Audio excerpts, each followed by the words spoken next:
Erzi Tanrı'nın dağıttığı masayı topladım. Hayatında ne değişti? Nadir yani Türkiye'de. Neler yapmadık ki?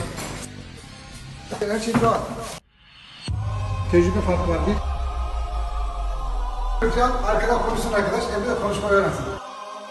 Merhaba arkadaşlar, biz diğer tonetçiler gibi silikon basıp akıllı vida atmıyoruz. Yanlış yere çekiyorum olsun.